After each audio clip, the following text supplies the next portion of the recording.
Brandon Lewis here. Glad you are with me.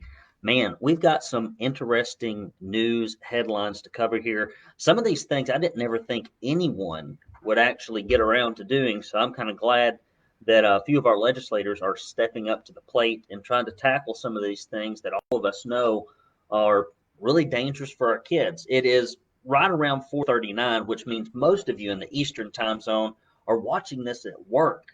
And so you're on your employer's time, but you're goofing off with me, and I appreciate that. Brandon Lewis here with the Tennessee Conservative, and even for those of you on Central Time who get to watch the sun go down a lot later, you're probably goofing off too. I mean, the work day's finished. You might as well spend it here with me, picking up the conservative news updates for the week. Let's get right into the stories here. First off, this is the first story that I want to cover with you today from the Tennessee Conservative News. And by the way, if you don't get our e-newsletter, go to TennesseeConservativeNews.com and subscribe. We'll send you these in your email box. Really, a lot of stories that we don't cover here because of the constraint of time. First story, protecting kids from critical race theory in Tennessee schools. This stuff is evil. When you There's something about Democrats. They love racism. And every 10 or 20 years, they float a new version of racism.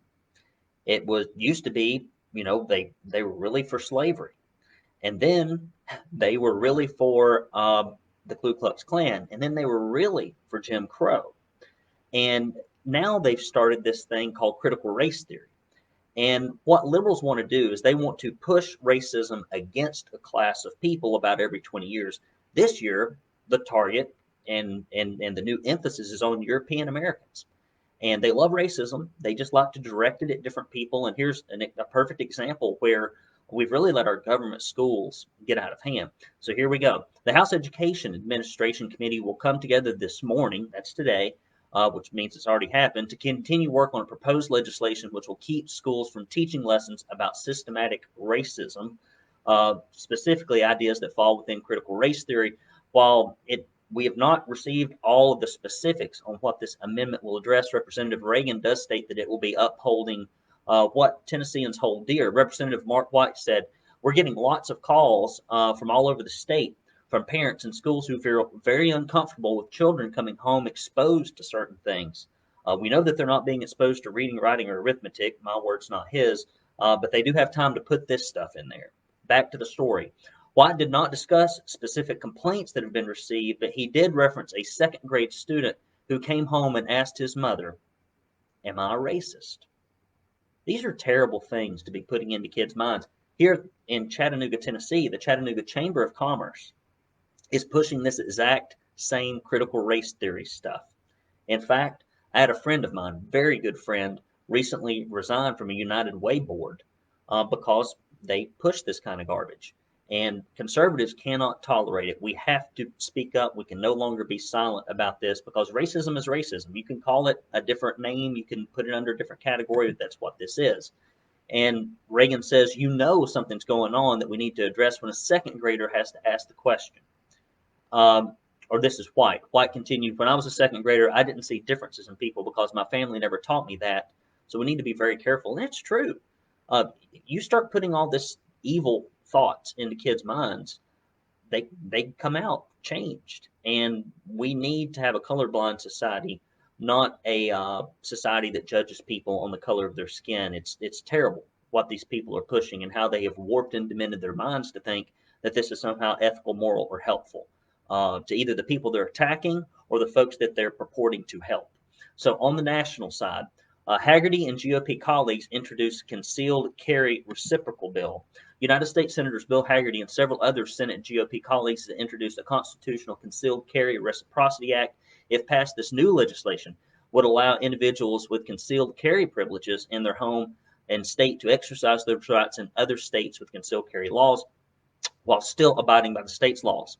And this is what Hagerty said: "Law-abiding Tennesseans who are permitted to carry a firearm should be able to exercise that constitutional right in other states." I agree, contingent with those laws without having to obtain a separate permit.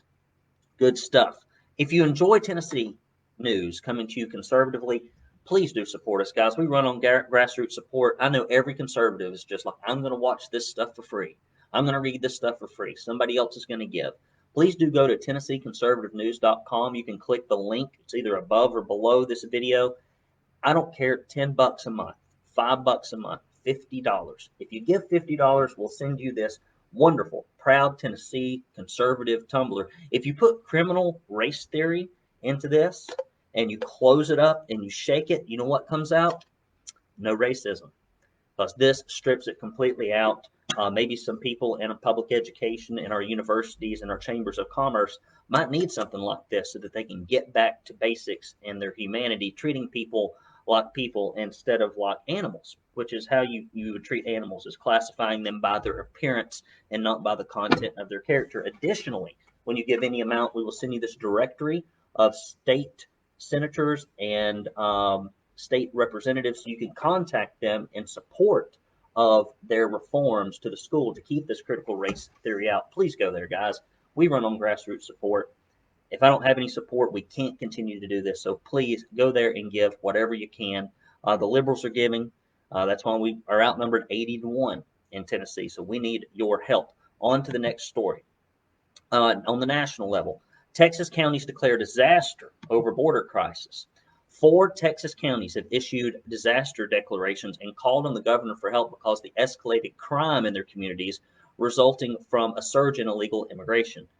There's this theory that our soil in the United States is magical and that people can come over here from any background, culturally, criminally, doesn't matter. And they automatically become these very productive, awesome American citizens that agree with our values and have no intention of either getting on our welfare systems or harming our people or selling drugs or trafficking people or harming children. And that's just not the case. And we all know this.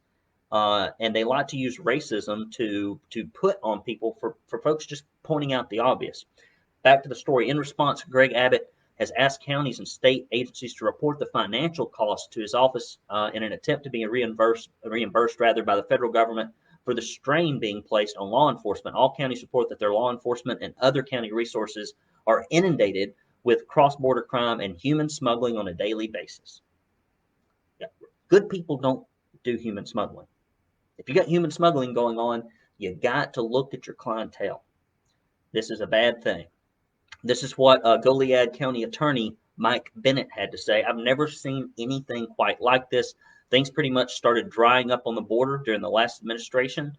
Things were pretty much under control. Well, it came to an end real fast, and it's the wild, wild west on steroids. That's no good. Local. 3 largest schools in Hamilton County named new principals. Soddy Daisy High School, Ooltewah High School, and Ooltewah Elementary School announced in leadership on Thursday 29th that they are getting new principals. Good. We need some new blood in there. Hopefully they'll focus on things that are important like academic achievement instead of all this critical race theory BS. Angie Cass, the previous principal of Ooltewah High School, will start as Soddy Daisy's high school principal in the fall. Karen Hollis will become the principal of Ooltewah High School after serving principal of Ooltewah, and Bethany Reynolds will be replacing Hollis as Ooltewah Elementary School principal. I hope you followed all that. Maybe that's just kind of a shell game. They just move them around every few years. She was previously acting as the school's assistant principal. Brainerd High graduate Crystal Sorrells will take over as principals for her alma mater. If you're taking over Brainerd High School, Christy Sorrells, you got your hands full. I know that's the high school that we are districted for, and whew, I hope you got a magic wand. Juan Moreno will be replacing Sorrell as principal of Eastridge. Marino started his career as a kindergarten teacher and most recently served as principal for Eastridge Elementary. Jasmine Farrow, the recent assistant principal for Eastside Elementary, will begin to work as principal at East Lake. Those are your headlines. TennesseeConservativeNews.com. Get our e-newsletter, forward our stories to any conservative groups, post in conservative groups. We need all the grassroots support we can get. Go to TennesseeConservativeNews.com/support, guys. No. Nobody else is going to do it. You got to do it. You got to be the change you want to see. If you are stingy, when it comes to supporting conservative causes, you're going to have stingy options. So let us try to go out there and do the investigative reporting. We need support from grassroots people like you. Click that support button. help us reach other conservatives so we can make a change in Tennessee and keep us from going blue like our neighbor to the south, Georgia, which I hope has a turnaround. Brandon Lewis here with Tennessee Conservative News, guys. I've enjoyed it. I will talk to you tomorrow. Take care.